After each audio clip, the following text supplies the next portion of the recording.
Hey Chiefs Kingdom, have you recovered from Super Bowl 59 yet? Yeah, I know that one stung after another incredible season. Watching the Chiefs fall to Eagles in the biggest game of year was brutal, and let's be honest, that L left a bad taste in everyone's mouth, including the players. But beyond just the disappointment, one of the biggest questions after that game had nothing to do with the score. It was all about Travis Kelce. Was this the last time we'd see him in a Chiefs uniform? CS had been hinting at retirement for a while. We've seen him take some brutal hits over the years, and at 35 years old the conversation about when he might hang up the cleats was getting louder. Even before the Super Bowl he was asked about his future, and his answers were, let's say, not the most reassuring. After loss, those rumors only got stronger. Some insiders speculated that if the Chiefs had had one, Kelce might have ridden off into the sunset with his third ring, but since the game ended in disappointment, would he really walk away like that? Fans and analysts were divided. Some thought he might want one more shot at glory, especially with MS still in his prime. Others believed he'd accomplish enough: 3 rings, countless records, a Hall of Fame career already set in stone. So what was left for him to prove? What did you think? Be honest, did you believe Kelce was going to retire after the Super Bowl? Drop a comment, and let's see where Chiefs Kingdom stands on this. For weeks the speculation continued, and then out of nowhere, Kelce broke his silence, and what he said changed everything. All right, here we go. She's Kingdom, the moment we've all been waiting for. After all the rumors, the questions, and the endless speculation, Travis Kelce made it official. He's coming back for his 13th NFL season. How did we get here? It all went down on the Pat McAfee show, one of the most entertaining platforms in sports. McAfee, who's known for bringing the fire, revealed a text message that Kelce sent him, and when I tell you this message put all doubts to rest, I mean it. Here's what it said: I'm coming back for sure, going to try and get into the best shape I've been in this off season. Got a real bad taste in my mouth with how I played that last game and how I got the guys ready for battle. I can't go out like that. Boom, there it is. Kelce isn't just returning, he's coming back with a vengeance. He's got a chip on his shoulder, and he's determined to prove that he's still one of the most dominant players in the game. And best part, Kelce's message wasn't just about playing another season, he's talking about getting into the best shape of his life. That's the kind of commitment that makes you believe he's got more than a few good years left. After all, this isn't just a veteran tight and talking about staying in shape. This is Travis Kelce saying he wants to be in peak form for the 2025 season. The Chiefs social media team quickly joined in on the celebration, posting a simple but powerful message: year 13, and honestly that says it all. Kelce is back, ready to lead this team for another year. You could feel the excitement in air as fans reacted to the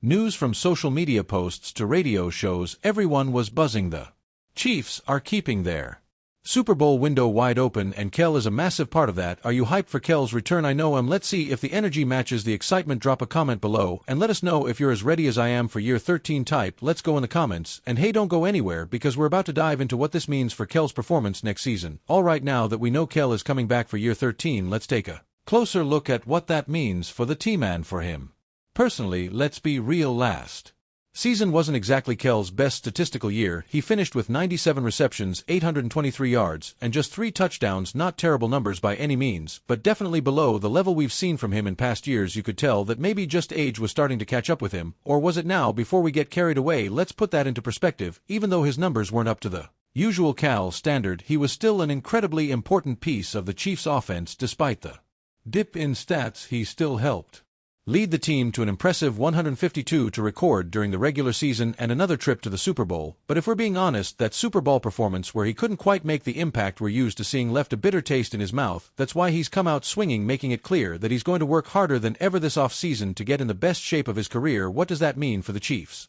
moving forward? It means we could see a version of Kelce that's faster, stronger, and more focused than ever before. And with the way Kelce thinks, you can bet that the added motivation is going to push him new heights. We might see a more explosive Kelce, one who's even more dangerous in the red zone and who can contribute more yards after the catch. The real question is, can Kelce still maintain his elite level of play, especially as he gets older? Is this just a one-season bounce back, or is Kelce really going to make a push for his best year yet? What do you think, Chiefs Kingdom? Do you believe Kelce still has the fuel in tank to be a top tier tight end in 2025? Hit the comments and let me know. Do you think he'll bounce back strong, or is it time for a gradual decline? I want to hear your thoughts. Now let's look at another key piece of this puzzle: Rashee Rice, who's expected to return next season after his injury. How will this help Kelce and the Chiefs offense? Stick around now. Chiefs Kingdom, as much we're all fired up about Kelce's return, there's another major factor too consider heading into 2025. Rashee Rice. If you remember, Rice was starting to show Some real promise last season before a season-ending injury cut his year short, but now he's expected to be back and ready to contribute in a big way. Here's why this matters. Kelce is great, he can't do it all on his own. MS needs other weapons on the field to keep opposing defenses honest. Enter Rashee Rice, young, explosive wide receiver,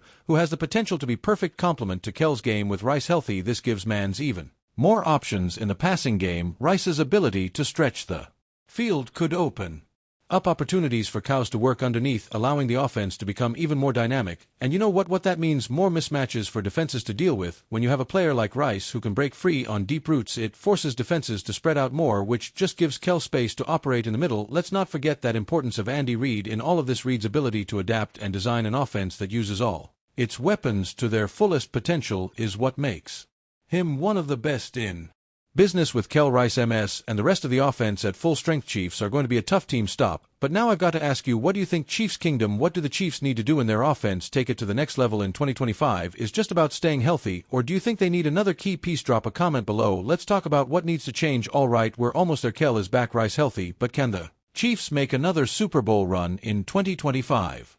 Let's talk about that next. Okay.